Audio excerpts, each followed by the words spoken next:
Kumusta ang lahat? So, good morning sa inyo. Tayo'y magluluto ng sitaw adobo with atay ng manok.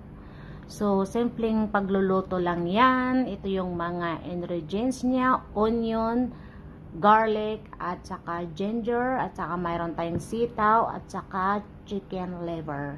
So, start na tayo. Lagyan natin ng mantika yung ating kaldero, at ayan, inuna natin ang ating loya, o di ba?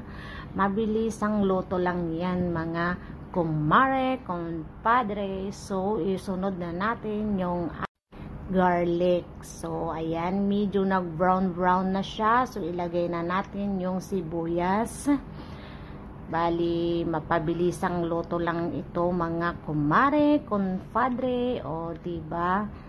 Adobong sitaw na may chicken liver. Ganyan ang luto kung ayaw nyo nang kainin na pure yung liver, na gusto nyo ng ibang luto, pwede yan siya yung adobong sitaw, tapos isahog nyo yung liver.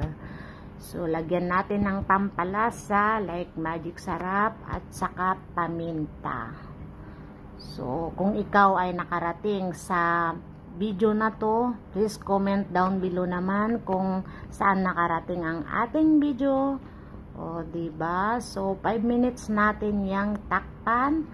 After that, pwede na natin siyang i-halo-halo ulit. Saka natin ilagay na ang sitaw. Kasi mabilis ang luto lang yang chicken liver. Tapos pati rin yung sitaw, mabilis lang yan siyang maluto.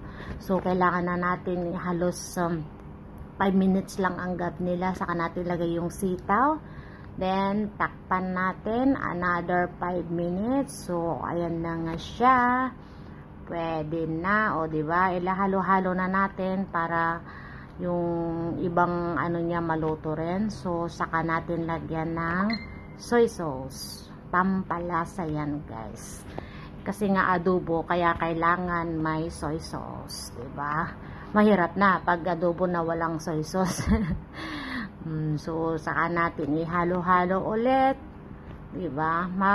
Bihira lang ako nagluluto, guys, kasi pagod sa trabaho. Kaya ayan. So, tinakpan natin another 5 minutes. Medyo half cook na nga siya.